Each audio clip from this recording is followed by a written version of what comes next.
Hello, അസ്സലാമു അലൈക്കും വറഹ്മത്തുള്ളാഹി തആല വബറകാതുഹു. ഉസ്താദിന്റെ ക്ലാസ്സിൽ പങ്കെടുക്കാൻ കഴിഞ്ഞില്ല. ഞാനിപ്പോ വന്നു കയറിയതേ ഉള്ളൂ. ഇതുമായിട്ട് ബന്ധപ്പെട്ടൊരു ചോദ്യമല്ല ചോദിക്കുന്നത്. സാധാരണ നിലയിൽ ഉസ്താദുമാർ പറയലുണ്ട്, മരിക്കുന്നതിന് മുന്നേ ഉള്ള ആ സമയം വരെ ഇബ്ലീസിന് നമ്മളെ വഴിതെറ്റിക്കാൻ കഴിയൂ എന്നുള്ള ആ ഒരു കാര്യം. പക്ഷേ തഴവ ഉസ്താദിന്റെ ബൈത്തില് പറയുന്നുണ്ട്, ഖബറിലെ ചോദ്യം ചോദിക്കുന്ന സമയത്തും ഇബ്ലീസ് അവിടെ വന്നുകൊണ്ട് അവനെ ചൂണ്ടിക്കാണിച്ചുകൊണ്ട് അവനാണെന്ന് റബ്ബ് എന്ന് പറയുന്ന ആ ഒരു സംഭവം ഇതിൽ വിശദീകരിക്കുന്നുണ്ട്. അപ്പൊ അതിന്റെ യഥാർത്ഥ അടിസ്ഥാനപരമായ കാര്യം എന്താണെന്ന് സാറിന് പറഞ്ഞു തന്നാൽ വളരെ ഉപകാരമായിരുന്നു.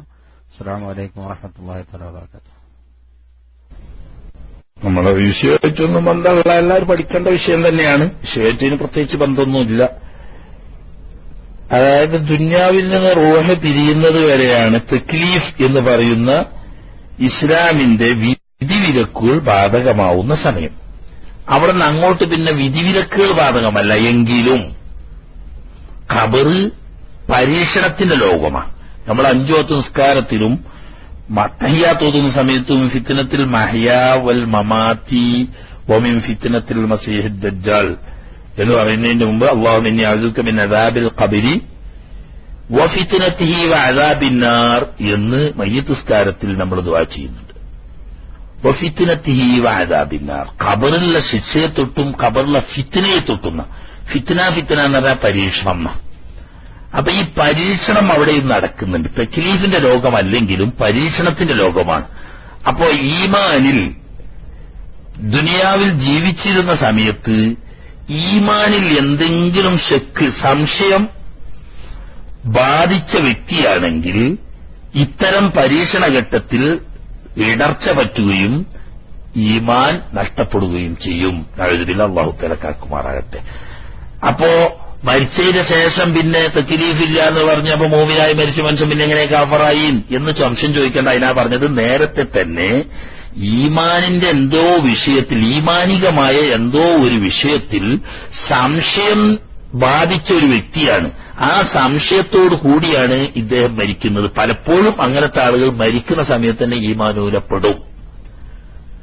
ആ ഭാഗത്തേക്ക് കടന്ന ഒരു വലിയ വിഷയമാണ്. 100 ആള്, സാധാരണക്കാരായ 100 ആളുകളിൽ 90 ആളുകളും മരിക്കുന്ന സമയത്ത് ഈമാൻ ഊരപ്പെട്ട് കാണുന്നു എന്ന് പിൽക്കാലത്തുള്ള ചില മഹാത്മാക്കൾ പറഞ്ഞിട്ടുണ്ട്. അതിന് കാരണം അവർ വിശദീകരിച്ചു.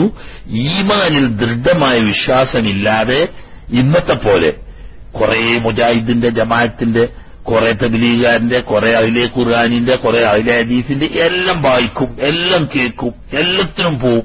എന്താ ഓര് പറയണോ കേൾക്കണ്ടേ, നമ്മൾ സത്യാന്വേഷണല്ലേ എന്നൊക്കെ പറഞ്ഞിട്ട് ഇതെല്ലാം കേട്ട് ഇപ്പൊ ഇന്നലെ ഒരാൾ എന്നെ സംശയം ചോദിച്ചത് കേട്ടോ, ഞാൻ അത്ഭുതപ്പെട്ടു.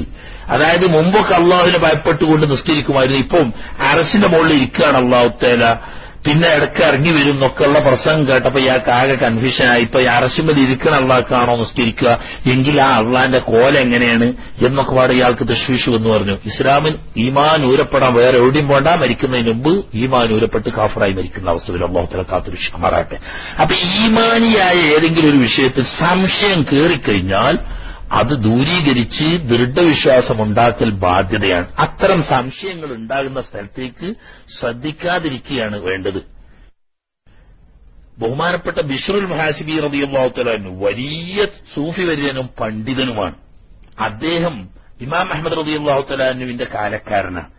അദ്ദേഹത്തിന്റെ കാലത്ത് കുറെ മുബ്തദികൾ ഉണ്ടായിരുന്നു, അറിയാമല്ലോ. ഈ മുബ്തദികളെ ഗണ്ണിക്കാൻ വേണ്ടിയിട്ട് മഹാനായ ബിശ്ർ റഹ്മത്തുള്ളാഹി അലൈഹി ഒരു കിതാബ് എഴുതി. ഈ കിതാബിൽ അദ്ദേഹം സ്വീകരിച്ച ശൈലി, ആദ്യം ഈ മുബ്തദികളുടെ വാദം എഴുതും, എന്നിട്ട് അതിനെ നമ്പറിട്ട് പദാനുപദം ഖണ്ഡിക്കും. ഈ കിതാബ് പ്രസിദ്ധീകരിച്ചതിന്റെ പേരിൽ ബിശ്ർ റളിയല്ലാഹു തആല അൻഹുമായിട്ട് പിന്നീട് ബഹുമാനപ്പെട്ട ഇമാം അഹ്മദ് റളിയല്ലാഹു തആല അൻഹു മരണം വരെ പിണങ്ങി.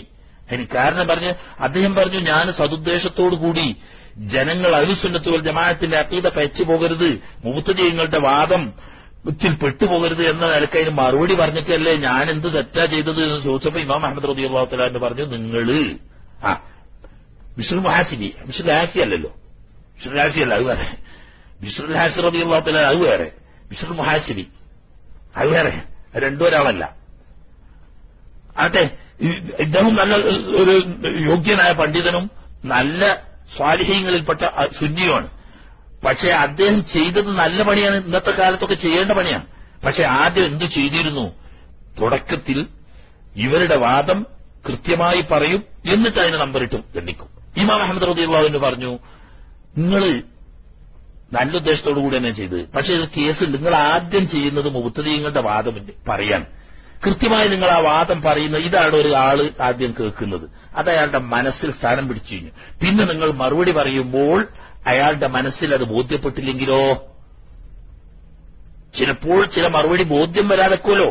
ഈ ബോധ്യപ്പെടാതെ വന്നാൽ നേരത്തെ ഈ മുബ്തദിഈന്റെ വാദം ഇയാളുടെ മനസ്സിൽ സ്ഥിരം പിടിച്ചില്ലേ, അവസാനം ഈമാൻ ഊരപ്പെടാൻ അത് കാരണമാവൂലേ? അപ്പൊ എത്ര ആളുകൾ നിങ്ങളെ ഈ ബുക്കോട് പേക്കാൻ കാരണമാവും. അതുകൊണ്ടാണ് ഞാനും നിങ്ങളുമായിട്ട് ലോഗ്യമില്ല എന്ന് പറഞ്ഞത്. ഇത്രയും പ്രശ്നമാണ് ഈമാന്റെ വിഷയം. വളരെ ലാഘവത്തോടുകൂടി പാട്ടുപാടുന്ന മറ്റേ ഉസ്സംകുട്ടി മൗലവിന്റെ പ്രസംഗവും അതുപോലെ ചൊർക്കുള്ള പ്രസംഗങ്ങൾ കേട്ട് കേൾക്കാൻ എന്താ എല്ലാം കേട്ടൂടെ എന്ന് പറഞ്ഞാൽ ഈമാൻ ഉണ്ടാവില്ല. അള്ളാഹിനെ പറ്റിയിട്ട് നമ്മളെ സലാം സുല്ലമി മൗലവിയൊക്കെ പറഞ്ഞ ഉയർന്നു പൊങ്ങി ഇരുന്നു, ഇങ്ങനെയൊക്കെ അള്ളാഹിനെ പറ്റി മനസ്സിലാക്കിയാൽ മറ്റേ യൂറോപ്യൻ ക്ലോസറ്റിൽ മറക്കിയിരിക്കും പോലെയല്ലേ ഇപ്പൊ പറഞ്ഞ് അള്ളാഹിനെ പറ്റിയായി പറയുന്നത്. ഇങ്ങനെയൊക്കെ വിശ്വാസങ്ങൾ വികലമായി കഴിഞ്ഞാൽ മരിക്കുന്ന സമയത്ത് ഈമാൻ ഊരപ്പെട്ടു പോകും.